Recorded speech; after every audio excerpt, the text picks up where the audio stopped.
Hello everyone, my name is Calvin Capsaicin, and I am the owner and creator of the channel Hot Ones, where we ask the spiciest questions with even spicier Doritos.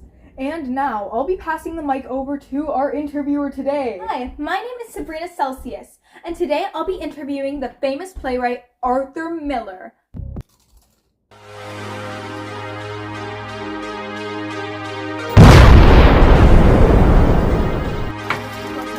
Welcome back to Hot Ones. Today we're going to be interviewing the famous playwright Arthur Miller, who has created several amazing plays. From the fictionalization of the Salem witch hunts and the Crucible to his more down-to-earth stories in Death of a Salesman, we are truly pleased to have you here with us today, Mr. Miller. I see you're a big fan of my work. I am a big fan, Mr. Miller, but a meet and greet is not what the people are here to see. So without further ado, let's get into the questions.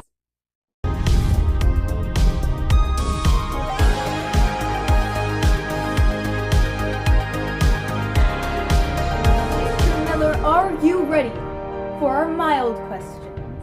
Yes, I suppose I am.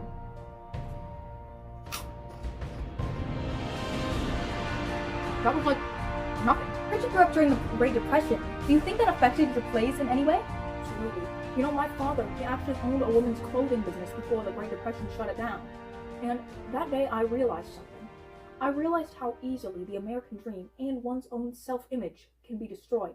And I've used this as a recurring theme in several of my work. So young, yet such ambition. I also hear you were really funny as a teenager. Is that true? Yeah, that is true. You know, the first thing I ever wrote was a comedy sketch on a radio host named Bloke Carter. And he had this British accent, he was all over the radio. And I went to this local theater and I performed it in front of an audience. And to my shock, they actually laughed. And so I thought that maybe I could be a comedian. And then I went outside and this fella wanted to buy my script. And so I agreed, and I was expecting a callback, maybe some money, and that's how I got my first ever written piece stolen. Ooh, so the first thing you ever wrote was stolen? That's gotta burn. Yeah, you know, I was a little disheartened at the time, but I've written way better things since then. You know, I did grow up to be a playwright. Oh, thank you for telling us about your high school life, Mr. Miller. But now it's time to ask the college-era questions.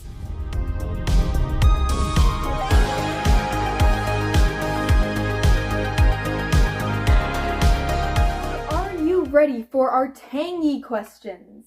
Yes.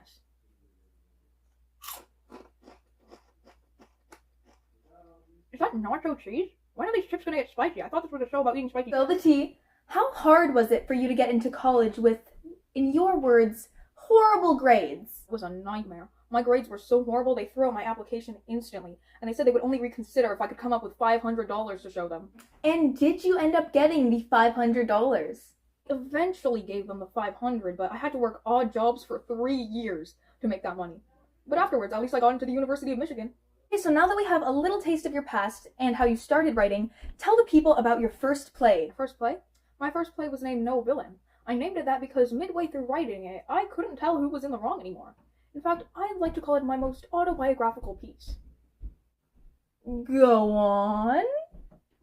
Oh yeah, and I won the Avery Hopewood Award, including $250 in prize money. Wow, $250. I'm sure that was a lot in your time. Do you think the money encouraged you to keep writing? Most of the reason I continued writing is because I saw I had a talent for it, and I wanted to pursue my own ambition in writing plays. But sure, $250 did help.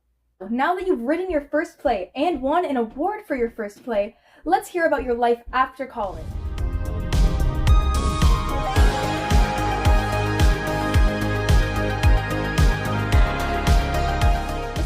Are you ready for our slightly spicy questions? Absolutely.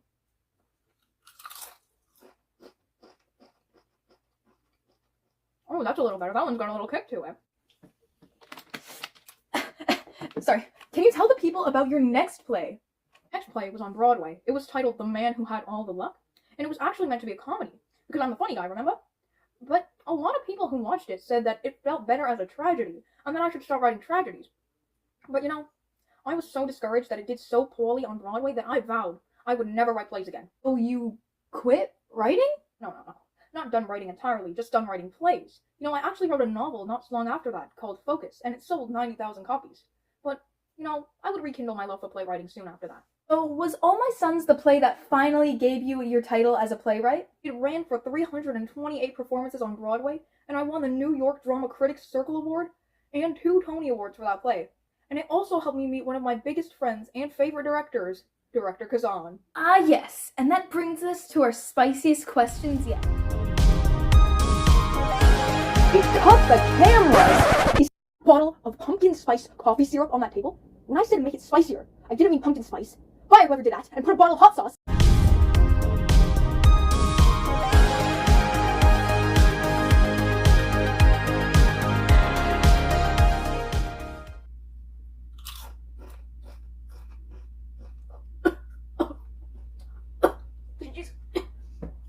Okay, well, the next question I've got for you is so hot, so spicy, so scolding. What is it? It's getting there! Jeez! Is it true that you attended communist meetings? Oh, well, yes, that is true. But, I can't really say anything else on that matter, other than my friendship with COULDN ended during that time, because he testified against people that I was trying to protect. See. So, legend has it you were married to the actress Marilyn Monroe. How was life while you were married to her? How was life?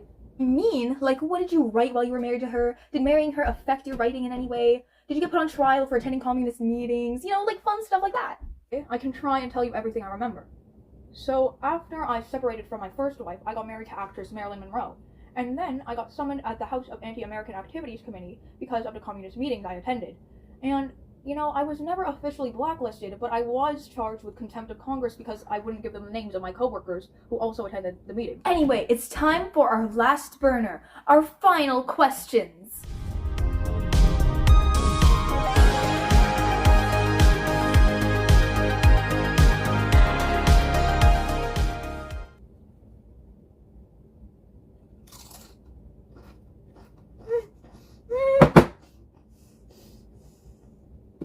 So, did you ever remarry? Yes, my next wife was Igni Mara.